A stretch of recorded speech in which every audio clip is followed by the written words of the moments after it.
C'est le feuilleton politique et l'œil de Benjamin.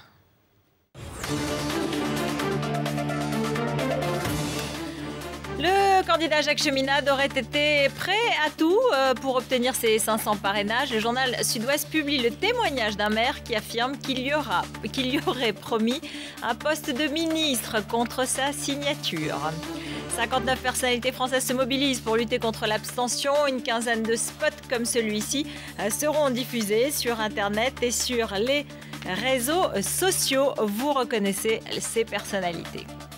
Et puis ce mot d'humour cinglant de François Hollande aujourd'hui, il était en direct sur BFM TV avec Apolline de Malherbe et à propos de la place de la Concorde, le lieu choisi pour le meeting du 15 avril de Nicolas Sarkozy. Écoutez-le. Je voulais qu'il y ait un grand rassemblement. J'ai choisi Paris parce que c'était le plus simple.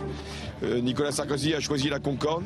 Je ne sais pas si ça correspondait d'ailleurs à l'esprit qui avait été celui de son quinquennat, qui avait été plutôt celui de la discorde. Mais enfin, chacun choisit ses lieux. Pour Eva Joly, tout est une question de lunettes. Après les rouges classiques, puis les noirs version camouflage, place au vert. Une couleur qui va de soi pour la nouvelle affiche de la candidate Europe Écologie. Les verts, vous allez la voir. Voilà, l'œil de Benjamin, c'est tout de suite. Il revient sur l'histoire de France, rouge vif, de Jean-Luc Mélenchon.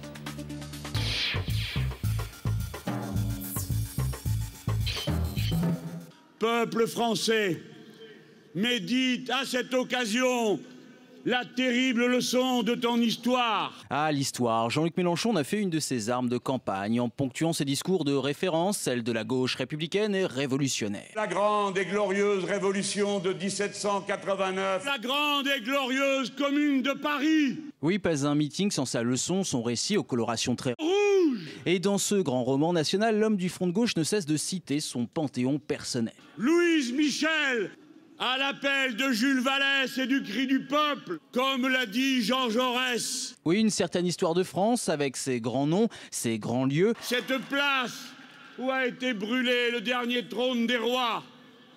Cette place où tout commence toujours. Mais aussi son vocabulaire, ceux de la Révolution française. En convoquant cette constituante. Jean-Luc Mélenchon use de tous ses symboles jusqu'à reprendre le nom des mois du calendrier révolutionnaire de 1792.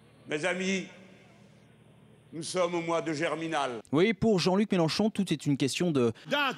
Car celui qui entend être le troisième homme de cette campagne compte bien conjuguer au présent les luttes du passé. Cela s'appelle la révolution citoyenne qui est commencée.